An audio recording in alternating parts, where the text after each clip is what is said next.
Hey guys, here in a nutshell with me, Ina. Naku, meron na naman tayong isang Wag Tularan episode. It's been a while para sa mga suki natin dyan. This Wag Tularan episode is when we collect mga iba't ibang viral videos on different kung ano-ano. No? Random, sa totoo lang, ang ginagawa ko guys, pag nakakita ako ng isang reel, for example, na gusto kong pag-usapan, sinisave ko lahat ng yan. So kapag nakaipon na ako ng enough number, yan, pwede na tayo muli mag-episode. And of course, kasama ulit natin ang ating kaibigang Mike Garcia just to be with us as we scrutinize. Scrutinize talaga. Scrutinize talaga. Grabe. Wala lang. Ang hirap mag-react sa mga ganitong uri ng video. Mas masaya kapag meron kang kasama. Pakwentuhan, oo. Totoo. Okay. Salamat din at sa mga nanonood ng In a Nutshell. Yeah. Okay. Ano unahin natin, Mike? Ito muna, yung pinakabago. Recent news to. I think this was just reported yesterday or 2 days ago. Hindi pa 2 days ago kababayan natin yung feature dito, no? Nakita niyo ba yung balita na may nanalo ng loto tapos siya ay kinasuhan dahil group ticket pala yun. Hindi niya hinati dun sa mga kapwa niya winners. Nakakaloka. Would you do that, Mike? I mean, ang hirap makalusot dito, I'll just be honest. I-share mo na lang. Yun ang usapan di ba? Kaya nga. Sige. Pe-play ko lang siguro mga first less than 1 minute nitong video report na to from CTV News. CTV's Adrian Gabriel has more on the case that might alarm Group Lotto players. Adrian. Marcia, many Canadians, myself included, have at least entertained the idea of winning a lottery ticket. One Toronto man's dream appeared to come true when he bought a $1 million winning ticket right here in this store. He's now been charged with theft and fraud. The sweet sound of one lotto win may have turned into a $1 million scheme. Winner, Ganyo. A joint investigation by the Ontario Provincial Police and the province's Lottery and Gaming Corporation have led to charges that allege that this man, 70-year-old Alex Perucha from Toronto, falsely claimed a $1 million lotto win as his own when he should have split the winnings with 2 others. At Lotto Max, you have a 1 in 33. Diyan na lang, dahil ang dami pa natin yung pag-uusapan. Mukhang kababayan pa natin no? Hindi ako sure kutob ko lang. Kababayan natin parang Pilipino. Pero if I were him, I could have just shared it. Malaki naman pera yun yung 1 million Kaya hindi ko talaga maintindihan Saka dito sa Canada, di ba? It's well known. You usually have your photo taken when you make a big win na ganyan, di ba? Ito, $1 million. I wonder what made him think na hindi malalaman ng mga kaibigan niya. Tingnan mo tuloy. Imbis na nag-enjoy siya sa pera niya, kinasuhan pa siya ng theft, nakakaloka. I don't know if ano mangyayari dun sa share of winnings niya. Siguro mapupunta pa rin sa kanya. Yun nga lang, may mapaparusahan theft. At saka meron na siyang record. Hindi rin maganda yun. Oo nga As napaka-greedy naman. Nanalo ka na nga. Ilan yata sila? 3 o de $300,000+. Isang bahay na yun. Tumataya ka ba in groups, Mike? Sa loto? Hindi. Minsan, nasumubok ako one time, natalo, ayoko na, nadala na ako. Grabe, alam ba na binigay nyo na nadala ka? Magkanong kontra? Hindi, mga 24 lang yata yung max. Yung lahat na yata yun. So, hindi ko alam kung anong tawag Anyway, yun. Anyway, guys I think ewan ko ba, no? Sayang yung kanyang celebration dapat, di ba? Oo nga. Dahil sa kanyang greed. Okay. Itong next videos natin, alam mo, ang daming involving cars. Okay? At mamaya, meron tayong 2. Okay? Alam ko ito, ang daming manaiintriga sa mga ganitong video. Later on, may videos involving people who are, what's the nicer term ba? Defecating in public spaces. Ewan ko ba, sino bang uri ng tao gumagawa? Ano gagawin mo, Mike, pag nakakita ka ng ganun? Sa part nyo dyan, kunyari. Siguro, kukuha na ko din ng video. Tapos, papaviral na rin. Tapos make sure na pati yung mukha niya kasama sa video para makita rin siya. Oo, no? Oh my God.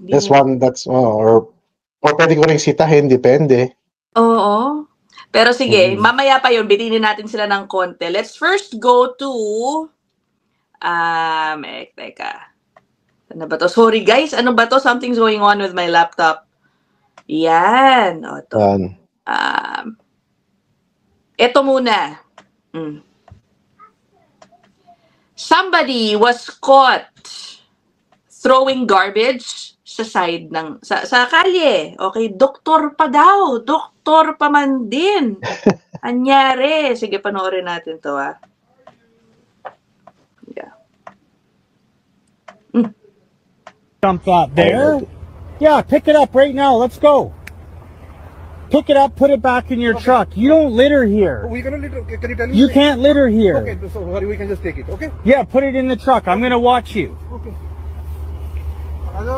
You don't litter here. I'll phone the police. That's a $2,000 fine. Okay, sorry for you stop here. We can just put it, okay? Yeah, load it up. Let's go. Okay. This is not how we do it. You take it to the dump. It costs like $10. Can you tell me where the dump yard is? Gold Bar. $10 lang. Gold Bar landfills where you can go. Aba, nagpapaturo pa ko. Yeah, let's load it up. Okay, I can load it. No more littering around here. Okay, bro. Okay. People walk down here with their families. Okay, bro. Okay, check ko na. Itong mga... Ay, nako, no? Gagawa-gawa ka ng ganyan, tapos pag nahuli ka, parang maamon tupa, no? Na parang, saan ba? Or ano? Totoo. Nakakaloka. Parang feeling ko hindi siya doktor eh. I don't know. Kasi hindi naman sila ganyan mag-behave eh. Yeah, I was gonna say something din, no? Paano kaya nila nasabing doktor? Baka naman hindi eh. Wala namang sa video na sinabi na baka nagsabi pa na, I'm a doctor. Wala naman. Kaya, oo. At saka usually pag ganyan, mga bank dumps, inuutos na lang nila yan eh. Hindi nila gagawin nila mismo eh. I know. What's crazy to me is, sasadyain din naman nila. Diba? Mag-e-effort sila pumunta sa highway o main road, tapos doon sila magtatapon. Bakit hindi sila dumiretso sa tamang tapunan? Diba? Nag-effort din naman sila. Masyadong open. Dapat ginawa nila, usually ako din, may mga ganyan, may mga big dumps din ako. Punta ka sa mga apartments, may mga malalaking doon, garbage bin. Pwede nga magtapon doon eh. Yeah. Magawain ko yun. I know. Minsan. So, ito po sa Ottawa yan, ha? Yan.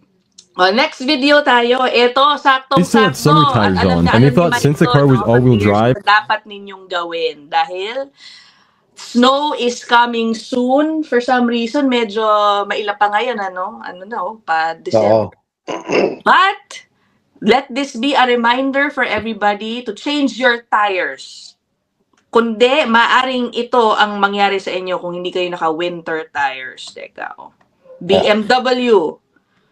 When this BMW was driving, they didn't expect it to snow, and they still had summer tires on. And they thought since the car was all-wheel drive, it would be super easy to drive, but they were proven wrong, as they got stuck in the middle of the road. So the passenger went ahead to a tree to get some branches to stick underneath the wheels to get a bit of traction, but this didn't work. And so he resorted to the old-fashioned push method, but when the buses came, it only made them feel more embarrassed. When this BMW was driving, they didn't expect it to snow, and they still had summer tires on. And they thought since the car was all-wheel drive, it would be super easy to drive. Naulit na. Nag-reply.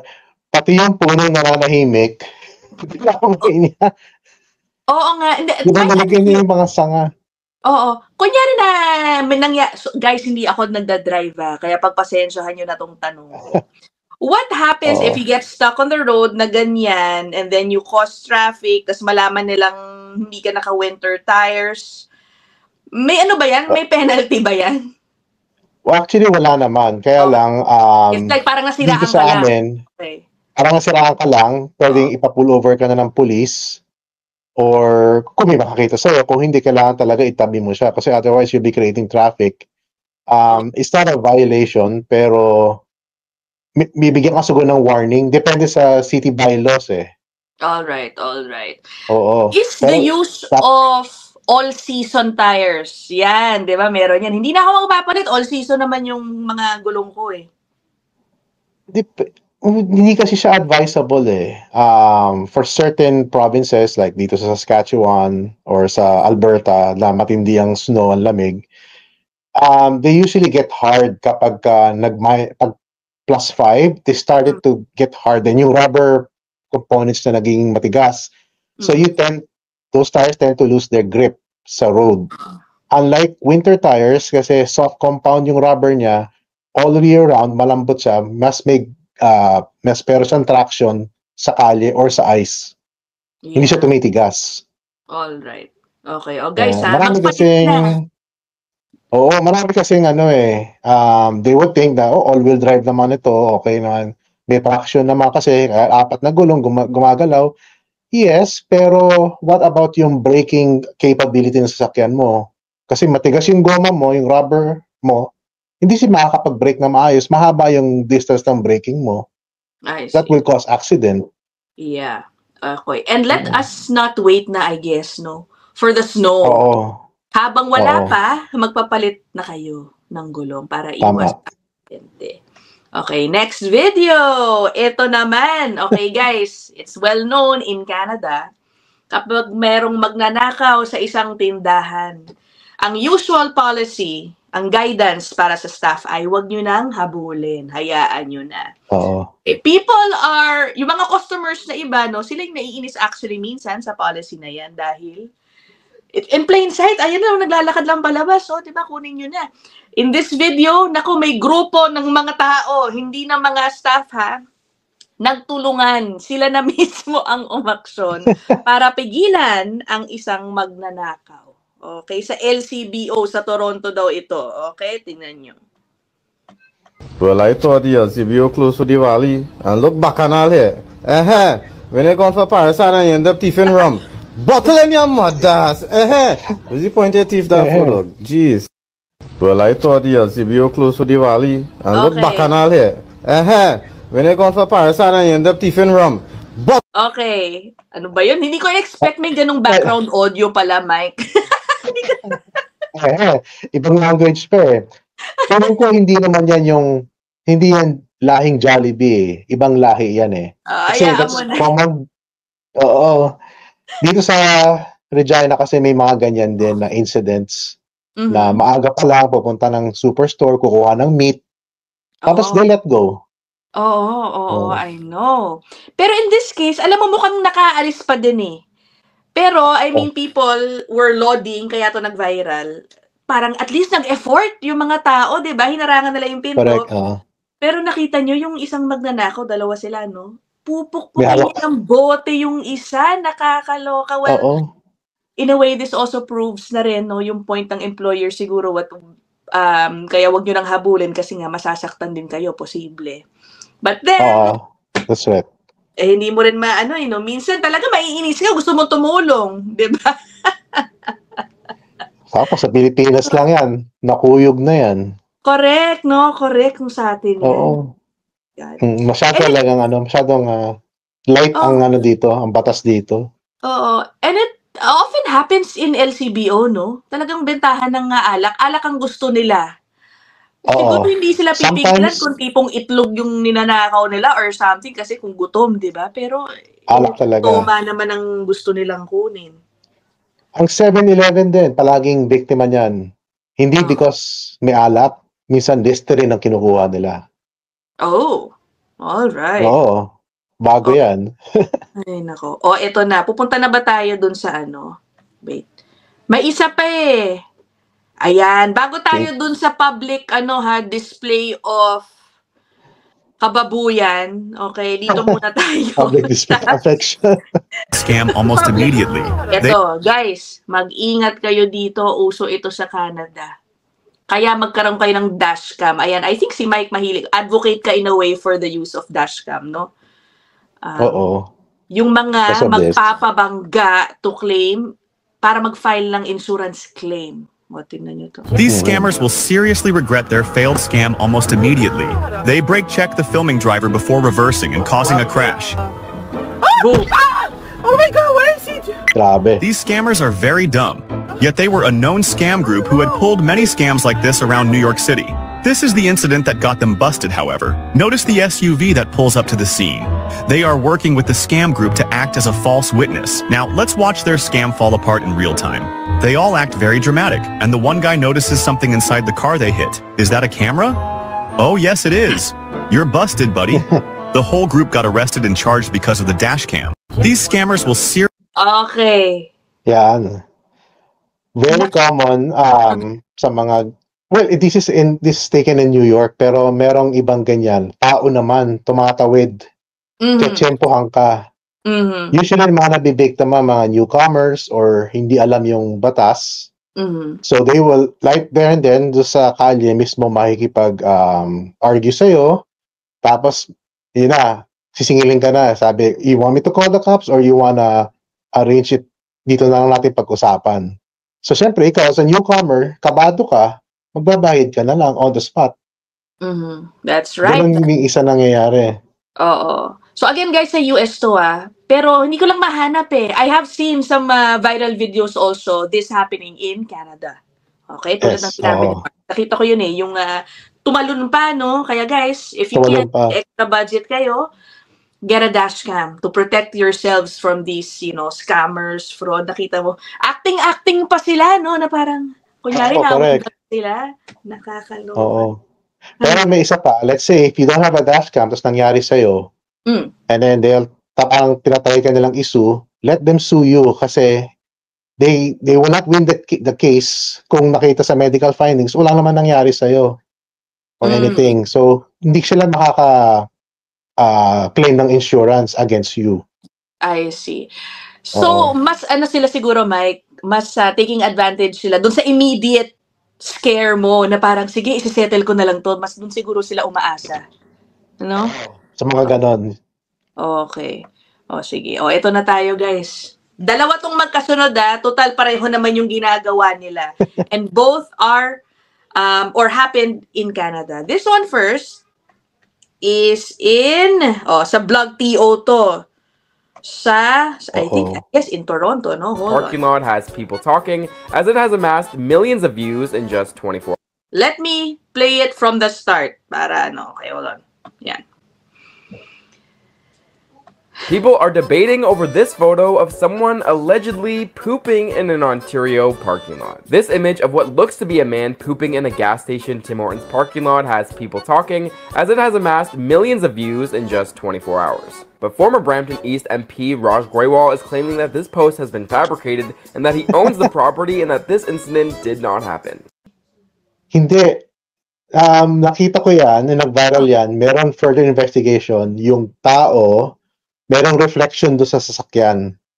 It's not an AI, it's real. Talagang nag-poop yung mama sa gas station. Until natapos siya. Hanggang natapos siya? Hanggang natapos siya. Talagang tinapos mo din, Mike, kasi curious din ako kung baka mamaya AI lang din. Pero hindi, mahaba siya. Tapos, yung video na yun, tinake down na ng kung sino man na nag-post nun. Kasi hinahanap ko ulit siya, wala na, hindi ko na mahanap eh. Oh, wow. But you're sure, na kinlassify at dineclare na hindi pala siya Photoshop? Hindi siya Photoshop. Ang daming mga evidence, reflection ng mama sa sasakyan, kita yung reflection niya. You cannot Photoshop that. Masyado ng micro yun para i-Photoshop mo eh. Okay. Sige, I'll take your word for it, Mike.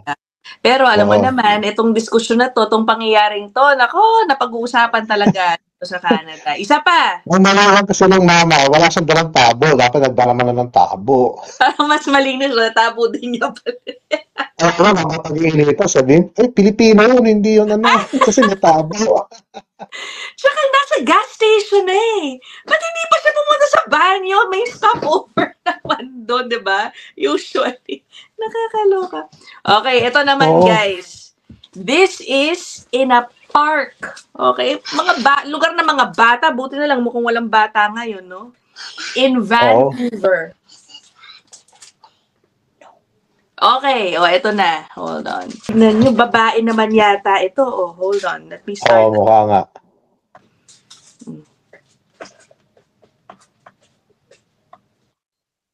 Mukhang walang audio. Teka. Hindi, wala yata talaga. Wala talaga. Parang, oo. Oh my God, ano? Oh, ayan. Buta lang, medyo malayo-layo yung kuha, no? Hindi ko alam kung i-blur ko ba dapat to. Yung una ko nakita yung video na yan, ang hinarap ko agad yung owner. Bakit walang leash yun? Ikaw talaga Pero grabe, no? Tsaka, teka nga, may shirt ba itong babae? Ano ba? Or naka-tank top lang na baka medyo nude ang kulay o naka-sando?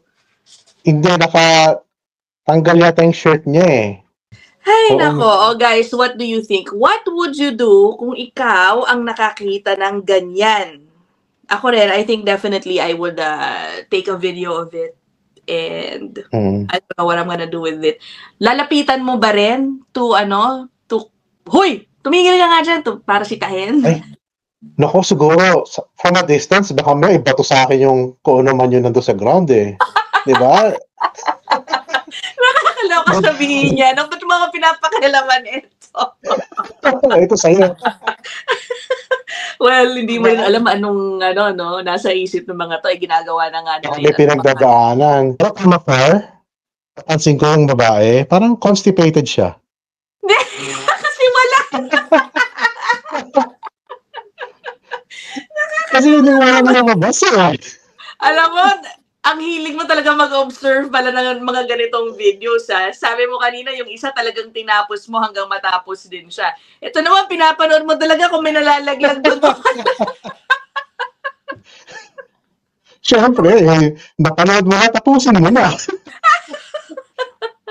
But anyway, before we end, alam nyo, sa Australia, it also made headlines. May ganito rin silang insidente, I think in Sydney or saan ba? Adelaide. In Adelaide, Australia. Yeah, it made headlines too. Kasi yung video taker, sinisita niya talaga. Sinita niya. Ang sabi pa nung mama, pagkatapos niya magtaas ng kanyang shorts, umiihi lang naman daw siya. Pero I doubt it. He was bent all the way down. So anyway, wala These things really happen.